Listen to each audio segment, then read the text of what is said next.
నమస్తే, welcome to Liya news. రాజకీయాలకు ఏది అతీతం కాదు అన్నట్టుంది వైసీపీ పరిస్థితి. నిన్న మొన్నటి వరకు మనం చూసాం పుష్ప సినిమాలో వాళ్ళు చేసినటువంటి రచ్చ, అల్లు అర్జున్ని ఓన్ చేసేసుకొని మరి పుష్ప సినిమా హిట్ కోసం ఎంతగా తాపత్రయపడ్డారో ఇవన్నీ మనం చూసాం. అప్పుడు తాజాగా లైలా సినిమా ఈవెంట్ సందర్భంగా పృథ్వీరాజ్ చేసినటువంటి కొన్ని వ్యాఖ్యలను వైసీపీ తప్పుదోవ పట్టించి ఆ సినిమాని ఎలాగైనా పైరసీలో హెచ్డి ప్రింట్ రిలీజ్ చేస్తాము, అలాగే మూవీని ఫ్లాప్ చేస్తాము అని చెప్పి కూడా బెదిరింపులకు పాల్పడుతుంది అని చెప్పి వార్తలు అయితే వస్తూ ఉన్నాయి. ఈ పృథ్వీరాజ్ చేసినటువంటి కమెంట్స్కు ఇప్పటికే విశ్వక్సేన్ సారీ చెప్పినా కూడా వైసీపీ కావాలని వాంటెడ్లీ ఆయన్ని టార్గెట్ చేసి మరి మూవీని ఫ్లాప్ చేసే ఆలోచన తీసుకు ముందుకెళ్తుంది. మరి ఇది ఈ విధంగా చేయడం ఎంతవరకు కరెక్ట్, అసలు పృథ్వీరాజ్ ఎలాంటి కమెంట్స్ చేశారు, ఇవన్నీ తెలుసుకుందాం. మనతో పాటు ఉన్నారు టీడీపీ స్పోక్స్ పర్సన్ సూర్యదేవరలత గారు. నమస్కారం అండి. నమస్తే. సో లైలా ఈవెంట్ సందర్భంగా పృథ్వీరాజు కొన్ని వ్యాఖ్యలు చేశారండి. సో ఆయన ఏది అయితే మూవీలో జరిగిందో దాన్ని అక్కడ యాంకర్కి ఫన్నీగా ఆయన ఎక్స్ప్లెయిన్ చేయడం అయితే జరిగింది. సో ఈ అంశాన్ని మరి వైసీపీ సీరియస్గా తీసుకుంది. అసలు ఎందుకు వైసీపీకి ఆయన వ్యాఖ్యలు అంతగా తగిలాయి, ఇంత సినిమాని ఫ్లాప్ చేస్తాము, ఇంత ఇలా చేయడానికి గల కారణం ఏంటంటారు? యాక్చువల్లీ ఏంటంటే ఆయన పృథ్వీరాజ్ అనే వ్యక్తి వైసీపీలోనే ఉండేవాళ్ళు. వైసీపీ నుంచి ఆయన జనసేన పార్టీలోకి రావటం, తర్వాత నుంచి ఏదో సినిమాలో యాక్ట్ చేసుకుంటున్నారు. సరే, ఆయన ఆ ప్రీ రిలీజ్ ఈవెంట్ ఫంక్షన్కి వచ్చినప్పుడు ఆయన మాట్లాడిన విధానం ఏమిటో అనే దానికి వీళ్ళు మాట్లాడుతున్నారు. సరే, ఆయన అంటారు, నేను ఆ సినిమాలో సబ్జెక్ట్ ప్రకారం ఆ స్టోరీలో గొర్రెలు ఉంటాయి, నాకు అది నేను రిలీజ్ జైలుకి వెళ్ళేటప్పుడు 150, 80, ఒక 70, ఇట్లా 150 ఉంటాయి, నేను వెళ్ళేసి వచ్చేటప్పటికి 11 అయ్యాయి అని అన్నాడు.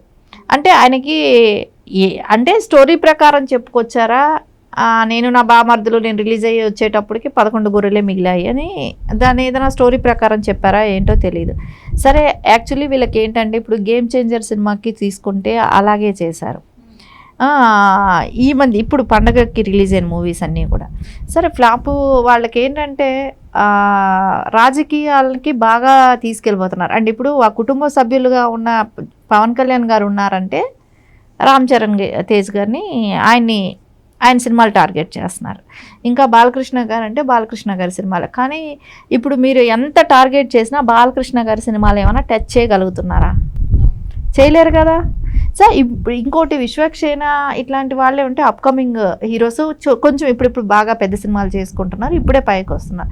అలాంటి వాళ్ళు బాలకృష్ణ గారితో కొంచెం బాగా కలుస్తుంటారు. కొంచెం 1-2 సార్లు ప్రమాణ స్వీకారానికి వెళ్ళారా, లేకుంటే హిందూపురం వెళ్ళటం ఇలాంటివి జరిగాయి వాళ్ళ ప్రచారానికి. అది ఏమైనా వాళ్ళ మీద టార్గెట్గా పెట్టుకున్నారా తెలియట్లేదు.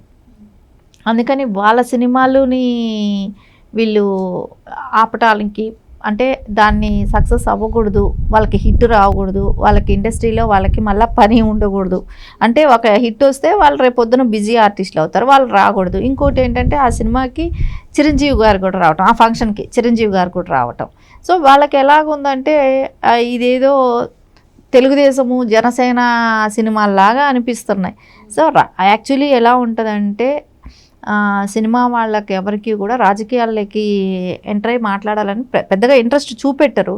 సరే, ఒక హీరో ఏం మాట్లాడలేదు కదా మిమ్మల్ని. అండ్ దట్టు విశ్వక్సేను ఇప్పుడిప్పుడే గ్రో అవుతున్న యాక్టరు, అతనికి రాజకీయాలతో ఆయనకి ఎటువంటి సంబంధం లేదు. కాబట్టి 1-2 సార్లు బాలకృష్ణ గారిని పొగడమో లేకపోతే కలవడమో జరిగింది. ఇంత మాత్రాన ఆయన రాజకీయాలకు ఆపాదించి రాజకీయాల కోసం ఈ సినిమాను ఫ్లాప్ చేస్తామని చెప్పి ఇది ఎంతవరకు కరెక్ట్ అంటారు? ఇది ఒక్క విషయంలో గతంలో పుష్ప 10లో కూడా మనం చూసాం. అసలు సినిమాల్లోకి రాజకీయాలు అవసరం అంటారా? ఈ కొత్త ధోరణి వైసీపీ తీసుకురావడం ఎంతవరకు కరెక్ట్ అంటారు? ఇక్కడ ఏమవుతుందంటే రాజకీయాలకి సినిమా వాళ్ళని ఎందుకు ఇది చేస్తున్నా అంటే, ఇప్పుడు సినిమాల్లో తీసుకుంటే చిరంజీవి గారిని కలవాలి అని అయితే ప్రతి ఆర్టిస్ట్కి ఉంటుంది, ప్రతి అప్కమింగ్ ఆర్టిస్టులకి అందరికీ కూడా ఆయన సినిమా మా ఈవెంట్ ఫంక్షన్కి రావాలి, ఆయనతో 4 మాటలు చెప్పించుకోవాలనేది అది అనిపిస్తుంది. సరే, వాళ్ళ బ్రదర్ అయిన పవన్ కళ్యాణ్ గారు ఒక పార్టీకి అధ్యక్షులుగా ఉన్నారు అంతే. అందుకని ఆయనకి అది ఆపాదిస్తారా? ఆపాదించలేం కదా. ఇంకోటి బాలకృష్ణ గారు ఒక హీరో.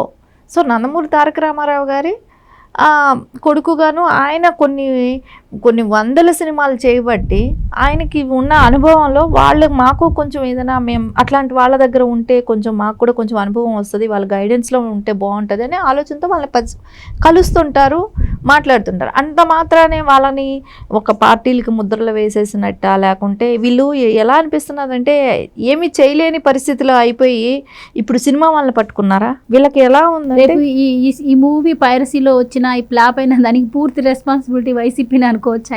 ఖచ్చితంగా వైసీపీ వాళ్ళు ఎలా ఉన్నారంటే గేమ్ చేంజర్ని కూడా అలాగే చేశారు.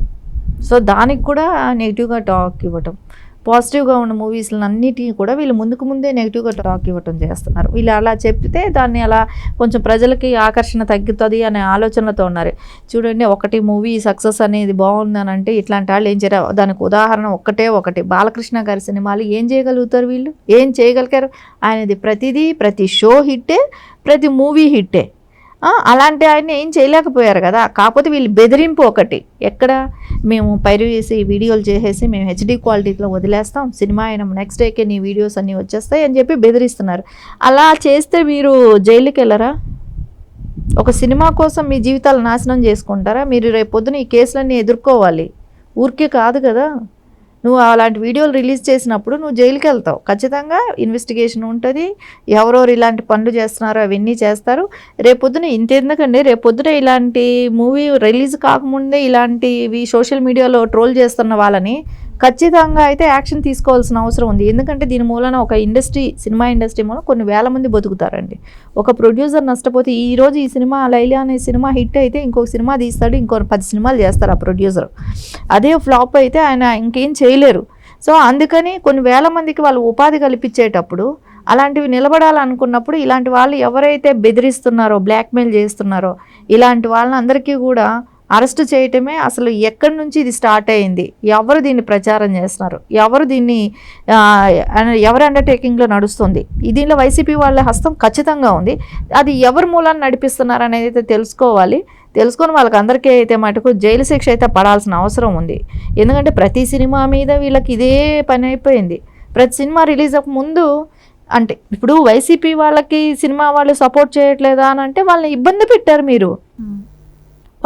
పెట్టారు, వాళ్ళ కార్లలో కూడా వాళ్ళ ఇంటి వరకు కూడా రానిలా, వాళ్ళు ఎక్కడో కారు ఆపేసి మీ దగ్గరికి నడుచుకుంటా రావాలా, సార్ నడుచుకుంటా వచ్చి మీకు మోకరిల్లాలా, మీరు అలా చేశారు.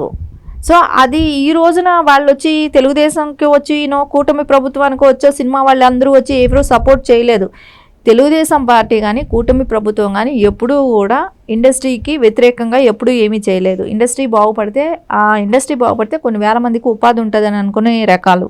అంతేగాని ఏదైనా ఒక ఇండస్ట్రీని నాశనం చేద్దామో అనే ఆలోచన ఎప్పుడూ కూడా కూటమి ప్రభుత్వానికి లేదు. ఈ జగన్మోహన్ రెడ్డి అండ్ ఆ బ్యాచ్కి ఎలా ఉంటుందంటే ఏ ఇండస్ట్రీ కూడా బాగుపడకూడదు. అంటే మీరు చూస్తే బిజినెస్ పరంగాను అట్లాగే ఉంటుంది, సినిమా రంగం తీసుకున్న అట్లాగే వస్తుంది, మన ఆంధ్రాలో కంపెనీలు తీసుకున్న గతంలో అవే జరిగాయి. ఇవన్నీ చేయటం కూడా ఇప్పుడు మళ్ళా అసలు అధికారం కోల్పోయినా కూడా ఇట్లాంటివి చేస్తున్నారంటే వాళ్ళకి ఇంకా ఆ బుద్ధి పోలేదనే అనిపిస్తుంది. రైట్ మేడం, చూద్దాం. థ్యాంక్ యూ సో మచ్ అండి. నమస్తే. Please subscribe to Leo news for more videos.